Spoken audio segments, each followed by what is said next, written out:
For many who have claimed the power of prophecy, their gift is not a matter of birthright. Instead, its appearance has been linked to some life-altering event. Fatima, Portugal, 1917. 3 children believed they were given a glimpse into the future. 9-year-old Lucia, 7-year-old Francisco, and 6-year-old Jacinta claimed visitation by a beautiful woman who entrusted them with secret messages, prophecies. While many appear to have come true, one message is still outstanding, a secret known only to Lucia, the 9-year-old girl, who today is a nun, and the Pope, John Paul II. In 1917, no one knew what awaited this sleepy little community. But the impact was so intense that more than 70 years later, it has become a haven for the hopeful. One of the many places in the world where believers claim to have seen a miracle. And one of the few places where the Catholic Church accepts that a miracle took place. When an apparition is stated by the Church to be worthy of belief, bishops or a pope go to the shrine. This certainly is a very strong recommendation to the Catholic believer. It's not binding, you can still disagree if you want to, but that clearly the highest authorities in the Church would not single it out in this way if they didn't think that it probably was true. In the spring of 1917, Lucia, Francisco, and Jacinta claimed to have seen an angel that told them that soon they would be visited by the Virgin Mary. When the children first reported this to their parents, they were horrified because most really solid Catholics, even if they're not all that well educated, they know this does not happen every day. And usually when somebody claims it, it's not true. But the children were convinced, and they anxiously awaited the arrival of the beautiful woman who would become known to them as the Virgin Mary. Then on May the 13th, 1917, the angel's prophecy was reportedly fulfilled. The first appearance was where she had to identify herself to them, and as is often reported in apparitions of the Blessed Virgin, she was radiant, showing that it was a supernatural being. According to the children, the Virgin Mary appeared numerous times with messages of prophecy. As years passed, many of these predictions apparently came true. The children described what may be the rise of communism, with the genocide of millions and the enslavement of nations. They also described what could have been the fall of communism in Russia. Back in 1917, these dire predictions were greeted with suspicion. It wasn't until the children predicted a miracle that even the most skeptical of minds were made true believers. On October the 13th, 1917, tens of thousands of people anxiously awaited the appointed day and hour. The children were there, and this huge crowd was pressing in, and the rain was pouring down, and all of a sudden the rain stopped, and the clouds parted, and the sun appeared. And then the crowd saw the sun begin to move and to dance in the sky, as it was described, and to fall down almost to the horizon. The crowd was in absolute awe. There were many of the free thinkers from Spain and Portugal there who were very much against religion or anything of this nature, who immediately were convinced and fell on their knees and started repenting and asking for forgiveness for their lack of belief. It was an awesome experience, and it did show to the world that something valid had been happening at Fatima.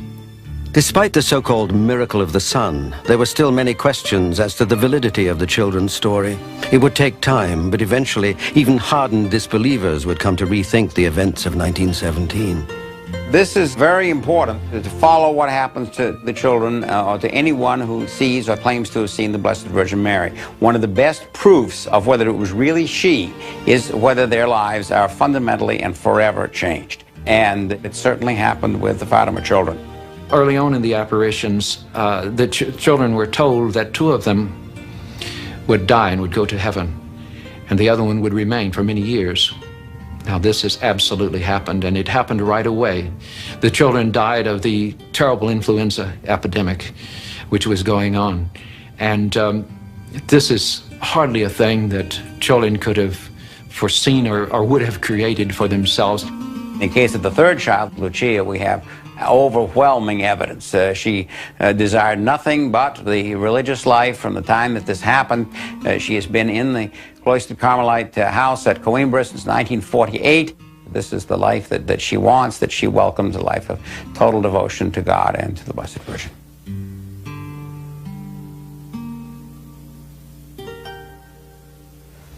45 years later, Lucia still lives in a convent. With her remains the last message, or perhaps a final prophecy from Fatima. Whichever it is, Lucia has only shared it with one other person, Pope John Paul II. Some speculate that their shroud of silence covers some future catastrophe, but it's a secret that apparently will never be known. But perhaps the essence of that secret can be found elsewhere. Garabandal, Spain. Another sleepy little town, another place to play host to reported supernatural events. The year was 1961, and the phenomena that happened here were eventually well recorded. But in the beginning, there was nothing but the words of worried children.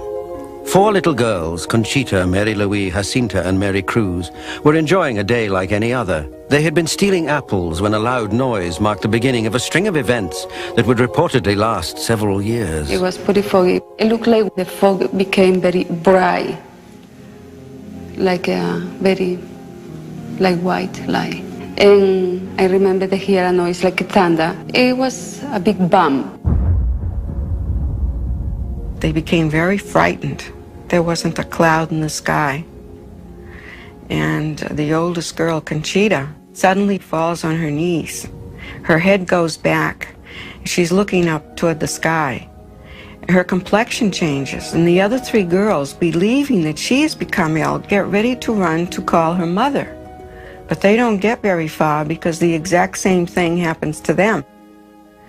And when they are normal again, they head in the direction of the village, and the people, seeing them approach, say, "What is it? What's happened? Why do you have such white faces, such strange looks?" And all together in one voice they say, "The angel, the angel, we have seen the angel." In Garabandal, as in Fatima, the children were accused of having overactive imaginations. But many were still curious, and when the news spread, people swarmed to the village to await some sign, a sign that would give credibility to the angel's prediction that the Virgin Mary would soon appear to the girls. It didn't take long. Soon, everyone found themselves witness to the 4 girls falling into a state of mind that was known as ecstasy. And this is some of the actual footage that was recorded at the time. When the girls fell in ecstasy, it was always with a crash. Sometimes you could actually see their hair bouncing. The force of the crash was so tremendous. And if they happened to crash on rocks, the people would be in awe, frightened that their bones were broken, but they were never hurt. When they got through with the ecstasy, they just stand up, brush the dirt off their knees.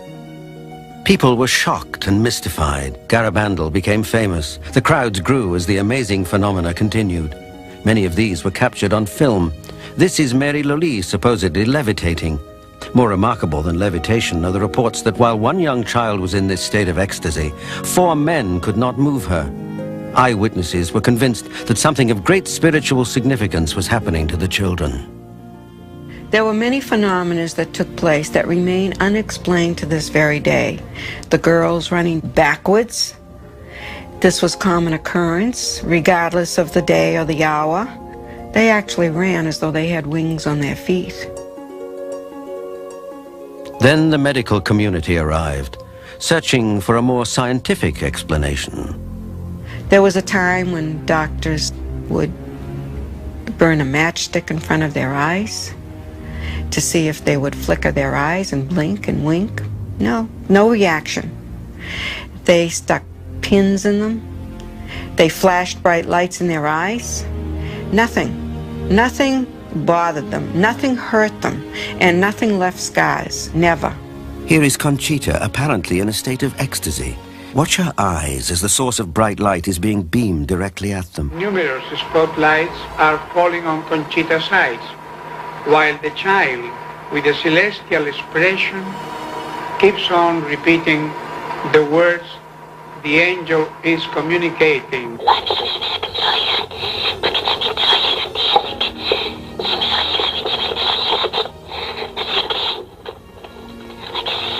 Over a period of 4 years, the girls experienced thousands of ecstasies, and during that time they predicted many things for many people.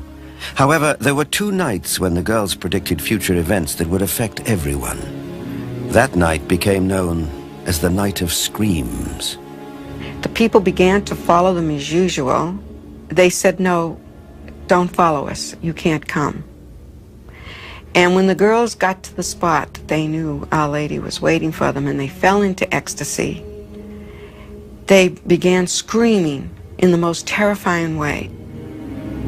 What they saw has not been described clearly, except at a certain time, not a single motor is going to operate throughout the world. A terrible heat will come. And during this time of heat, people will look for water and they will not be able to find it.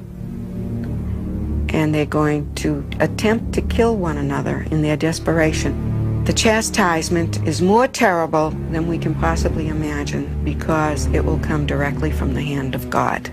The chastisement is conditional, and it depends on whether or not we comply with the message. If we change our ways in life and we really make an effort to repent and make our lives better, then we can hold back the chastisement. It's been more than 20 years since the girls experienced ecstasy. Now that they are grown, they too question the whole experience.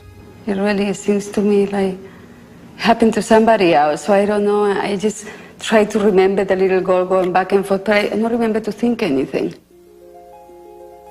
The 4 now live in different parts of the world.